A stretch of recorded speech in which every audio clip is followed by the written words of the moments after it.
કાર્યક્રમ છે આજે? આજે તમારા ત્યાં મોડાસાની કોઈ સ્કૂલ પસંદ ના કરીને આપણે ડુંગરવાડાની સ્કૂલ પસંદ કરી, જાયન્ટ સ્કૂલે. અને તમારા ત્યાં આપણે ઘણા બધા પંચ કાર્યક્રમ લઈને આવ્યા છે. એમાં વૃક્ષારોપણનો કાર્યક્રમ છે, મિત્ર યજ્ઞનો છે, તમારી સાથેનો વાર્તાલાપનો છે, આવા અનેક કાર્યક્રમ આવ્યા છે.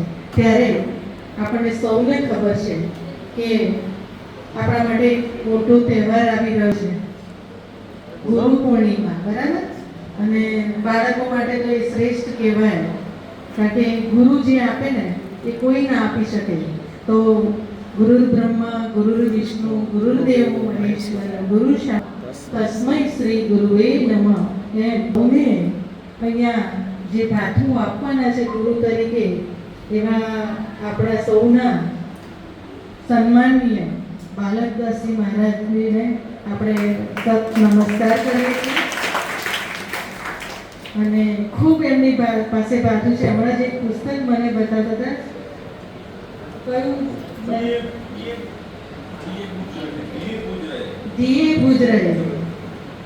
તમને ક્યારેક એવું થાય ને કે બહુ બધું કંટાળો આવી ગયો છે આ દુનિયામાંથી, કારણ કે નાના છો, હજી વિચારોની પુખ્તતા નથી તમારા પાસે, તો એમના આશ્રમે જજો. તમને એક સરસ વિચારનું ભાથું આપશે અને જીવન જીવવાની કલા તમને શીખવશે. એટલે આજે અમે પણ સદભાગી છે કે એમની છાયા નીચે, એમના વટવૃક્ષ નીચે અમારા જ્યારે અહીંયા આવવાનું થયું છે. ફરીથી તાળી પાડીને આપણે એમને વધાવીએ. એમની બાજુમાં આપણે ખૂબ નાની ઉંમરમાં અને જીવ દયા પ્રેમી કહીએ છીએ, બરાબર? તો સમાજ સેવા શું કહેવાય એનું તાદશ્ય ઉદાહરણ આપણને નિલેશભાઈ જોશી આપે છે.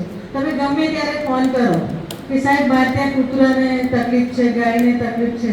હું નગરપાલિકાની પ્રમુખ હતી, મને ખબર છે કે ગાયનું શીંગડું તૂટી ગયું અને એમનો ફોન આવ્યો કે બેન આ તો કરવું જ પડશે. એટલે એવા જીવ દયા, આ બધું આપણને જરૂરી છે. આપણે ભારતીય સંસ્કૃતિમાં રહીએ છીએ એટલે દયાનો ભાવ પણ આપણામાં હોવો જોઈએ. અને જીવો પ્રત્યે, આત્મા પ્રત્યેનો ભાવ જગાડવાનું કામ ખૂબ લાગે શબ્દ એક, પણ એનો વિસ્તૃત જે છે વિચાર એ એમની પાસે પડેલો છે. અને પાછા જાયન્ટ્સની અંદર, જાયન્ટ્સ પીપલની અંદર એ ઓલ ગુજરાતના ટ્રસ્ટી છે.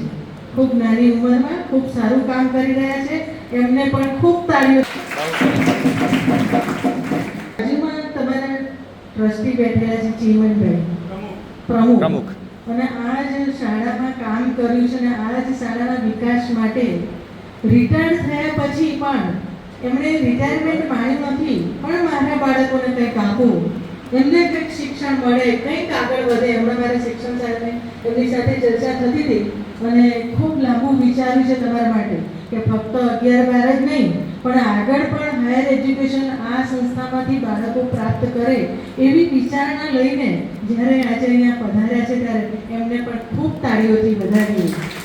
અને એમની સાથે સાથે તમારા મંત્રી વિપિનભાઈ પણ છે અહીંયા, જેઓ સર્વોદયમાં મારી સાથે ઘણી વખત કામ કર્યું છે. ખૂબ જ અપ ટુ ડાઉન છે અને ખૂબ સારું કામ સમાજ માટે જ્યારે પણ બોલાવો ત્યારે હાજર જ રહે.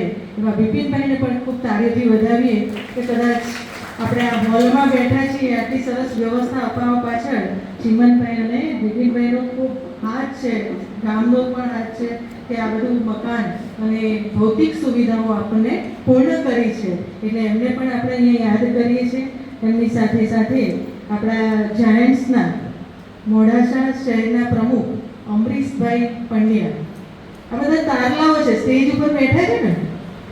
હું પણ તમારી જેમ એક વખત નીચે સ્કૂલમાં બેઠેલી હતી અને ત્યારે મનમાં વિચાર આવ્યો હતો કે ક્યારે હું આ સ્ટેજ ઉપર જઈશ. તો આપ સૌને પણ આજે ઇન્સ્પિરેશન આપું છું કે આપ સૌ પણ વિચારો કે એક દિવસ એવો આવવો જોઈએ કે હું પણ અહીંયા બેઠેલી હોઉં અને મારી સામે વિદ્યાર્થીઓ પણ હોવા જોઈએ અને એમને પણ હું કંઈક સારું ભાથું આપું.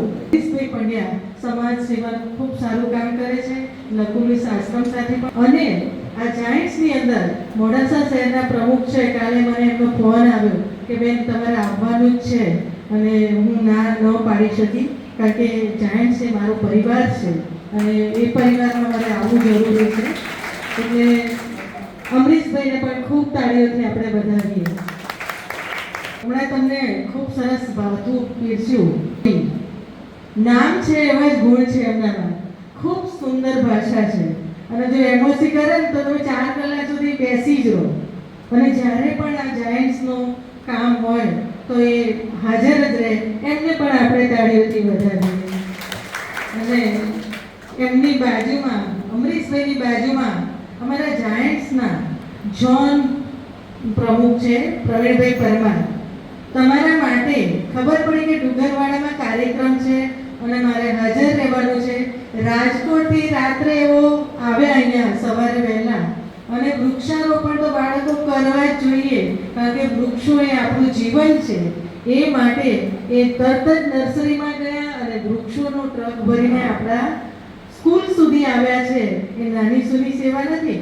એમને પણ આપણે તાળીઓથી ખૂબ વધાવીએ. એમની બાજુમાં રામભાઈ દેખાય છે દાદા. દાદા પણ ખૂબ એક્ટિવ છે, ખૂબ કામ કરે છે. હિન્દુ પરિષદનું કામ કરે છે, જાયન્ટ્સમાં પણ છે અને ખૂબ અગત્યનું કામ રામદાદા કરે છે. રામદાદાને પણ આપણે તાળીઓથી વધાવીએ આજે. ત્યારબાદ મારી જાયન્ટ્સની ટીમની અંદર નરેન્દ્રભાઈ આવે છે. એમને પણ આપણે તાળીઓથી વધાવીએ, કારણ કે આપણા બધાનું લખવાનું એમના હાથમાં છે. એટલે એ સારું લખશે તો પાછા લોકો વાંચશે કે ડુંગરવાડામાં સરસ કાર્યક્રમ થયો હતો. એટલે એમને તાળીઓથી આપણે વધાવીએ. એની બાજુમાં ખંભોજા સાહેબ બેઠેલા છે. ખંભોજા સાહેબ ઊભા થાવ, છોકરાઓ જોવે. સર્વોદયના પ્રાઇમરી પ્રિન્સિપલ, જાયન્ટ્સના પૂર્વ પ્રમુખ અને સંગીતની અંદર એવી એક એમની પાસે ટેકનિક છે કે તમે એમની પાસે સંગીત શીખો તો તમે શીખતા જ રહો. એવું સરસ કામ એમની પાસે છે.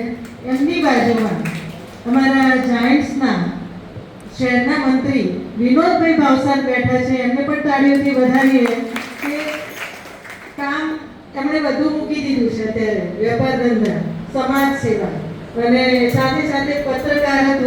આવું સરસ કોઈ કાર્યક્રમ થતો હોય તો એને હાઇલાઇટ કરવાનું કામ તેઓ કરી રહ્યા છે. વિનોદભાઈ ભાવસારને ફરીથી તાળીઓથી આપણે વધાવીએ. એમની બાજુમાં મીનાબેન છે, ચંદ્રિકાબેન છે અને શર્મિષ્ઠાબેન છે. સૈયરના પ્રમુખ છે. આ સૈયર ગ્રુપ છે અમારું. તમને ક્યારેક ઈચ્છા થાય કે મારે સમાજ સેવા કરવી છે તો તમે આ ગ્રુપને મળી શકો છો અને ખૂબ સરસ કામ થાય. એમની બાજુમાં દીપિકાબેન બેઠેલા છે ભટ્ટ, જેમને હું વર્ષોથી ઓળખું છું. અને એ દીપિકાબેન ભટ્ટ એ આંગણવાડીના કાર્યકર્તા એક નાનું કામ કરતા કરતા પણ સમાજની ખૂબ મોટી સેવાઓ કરી છે. એમને પણ તાળીઓથી વધાવીએ. અને હંમેશા બંને પતિ પત્ની સાથે જ હોય એટલે પ્રવીણભાઈ પણ સાથે છે. બટ એમને પણ આપણે તાળીઓથી વધાવીએ. અને એમની આપણા સૌથી અગત્યના મહેમાન ઉલ્લાસભાઈ તો રહી ગયા. ઉલ્લાસભાઈ પત્રકાર છે અને જાયન્ટ સાથે જોડાયેલા છે, પણ આપણે તાળીઓથી વધાવીએ. હવે જે અગત્યના છે બે